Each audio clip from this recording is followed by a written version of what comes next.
Hi అండి. నమస్తే. మన ఇంట్లో కుట్టించుకోవడానికి పనికి రాకుండా ఉన్నటువంటి బ్లౌజులు కొన్ని ఉంటాయి. వాటితో ఏం చేయాలా అనేసి అలా పక్కన పడేస్తూ ఉంటాము. వాటితో ఇలా చేస్తే ఏదో ఒక విధంగా ఉపయోగకరంగా ఉంటుంది. మన ఇంట్లో ఖాళీ ఉన్న టైంలో ఇలా చేసుకోవచ్చు. ఒకసారి చూసేయండి. దీనికోసం నేను 2 బ్లౌజ్ పీసెస్ తీసుకున్నాను. ఇలా లెంత్ వచ్చేసి 31 ఇంచెస్ అండ్ విడ్త్ వచ్చేసి 18 ఇంచెస్‌తో ఇలా కట్ చేసుకున్నాననమాట క్లాత్‌ని.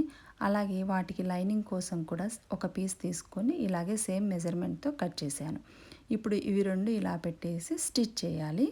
ఇది పైన ఉన్న మెయిన్ ఫ్యాబ్రిక్ కోసము ఇలా లైన్స్ వేసుకొని ఇలాగా మనము 2 ఇంచెస్ వెడల్పుతో లైన్స్ వేసుకున్నాను. స్ట్రైట్ లైన్స్ వేసి దానిపైన ఇలాగ స్టిచ్ చేశాను. అంటే ఈ లైనింగ్ అనేది సపరేట్ అవ్వకుండా ఉండడం కోసం నేను ఇలాగ స్టిచ్ చేశానన్నమాట. అప్పుడు లైనింగు మెయిన్ ఫ్యాబ్రిక్ 2 ఇలా ఉంటాయి అన్నమాట. తర్వాత మనము 3 ఇంచెస్ ఇలాగ వెడల్పుతో మనము విడ్త్ సైడ్ మార్క్ చేసుకోవాలి.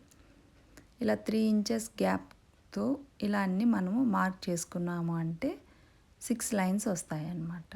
ఇలా అన్నీ చేసిన తర్వాత మనము లంగాలకి ఫిల్స్ కదా కుడతాం కదా, అంటే కుచ్చులు పెడతాం కదా, ఆ టైప్లో ఈ లైన్స్ వేసిన దగ్గర కొద్దిగా ఫోల్డ్ చేసి ఇలా స్టిచ్ చేయాలి. ఈ లెంత్ వచ్చేసి ఇట్లా కిందికి కూడా 3 ఇంచెస్ ఉండేలాగా మనము స్టిచ్ చేసుకోవాలి. అన్నీ ఇలా నీట్గా స్టిచ్ చేసేసుకోవాలి. 3 ఇంచెస్ ఇలా లెంత్ కిందికి పెట్టుకొని మనం అన్నీ నీట్గా కుచ్చుళ్ళు కదా పెట్టుకున్నట్టు అన్నీ నీట్గా ఇలా స్టిచ్ చేసుకోవాలి. చేసుకున్న తర్వాత ఇలా ఉంటుంది. 21 ఇంచెస్ లెంత్, 1 ఇంచ్ విడ్త్తో ఇలాగ 2 స్ట్రిప్స్ అనేటివి రెడీ చేసుకున్నాను. ఈ బ్లౌజ్ పీస్కి 3 ఇంచెస్ అటు సైడు, 3 ఇంచెస్ ఇటు సైడు మనం మార్క్ చేసుకొని మిడిల్లో ఇది ఇలాగా స్టిచ్ చేసామంటే హ్యాండిల్స్ ఇలా పట్టుకోవడానికి రెడీ అయిపోతుంది. 2 సైడ్స్ మనం ఇలాగే స్టిచ్ చేసుకోవాలి. తర్వాత ఒక 3 ఇంచెస్ వెడల్పుతో ఒక క్లాత్ తీసుకొని మనం ఇలా పైపింగ్ చేస్తాం కదా, అలాగ నీట్గా మనం ఇలా చేసుకున్నాము అంటే బ్లౌజ్ పీస్ యొక్క పీసెస్ అనేటివి కనిపించకుండా నీట్గా ఫినిషింగ్ అనేది ఉంటుందన్నమాట. ఇలా నీట్గా వచ్చిన తర్వాత 2 సైడ్స్ ఇలా స్టిచ్ చేసుకున్న తర్వాత ఈ బ్లౌజ్ పీస్ని మనము హాఫ్కి ఫోల్డ్ చేసుకొని రివర్స్లో ఇలా పెట్టుకొని సైడ్స్ కూడా మనము జాయింట్ చేసుకోవాలి. ఇలా జాయిన్ చేసుకున్న తర్వాత కింద భాగంలో 2.5 ఇంచెస్ లెంత్, 2.5 ఇంచెస్ విడ్త్తో ఒక స్క్వేర్ బాక్స్ అనేది ఇలాగా డ్రా చేసుకొని 2 సైడ్లు కట్ చేసుకోవాలి. కట్ చేసుకున్న తర్వాత నీట్గా ఇలా వస్తుంది. దీన్ని మనం ఇలా పెట్టి మనము జాయిన్ చేయాలి. ఇలాగ స్టిచ్ చేసుకోవాలి.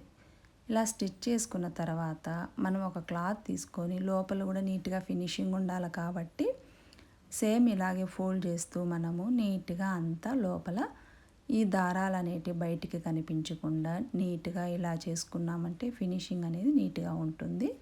ఇలా రెడీ అయిన తర్వాత మనము రివర్స్ చేసి రైట్ సైడ్ తిప్పి చూసాము అంటే ఒక బ్యాగ్ రెడీ అయిపోతుంది. చూసారా, ఇంట్లో ఖాళీ ఉన్న టైంలో ఇలాగ మనం బ్లౌజ్ పీసెస్తో, పనికిరాని బ్లౌజ్ పీసెస్తో ఒక అందమైన బ్యాగ్ రెడీ అయ్యింది. ఈ వీడియో కనుక మీకు నచ్చినట్లయితే లైక్ చేసి సబ్స్క్రైబ్ చేయడం మాత్రం అస్సలు మర్చిపోవద్దు. Thanks for watching.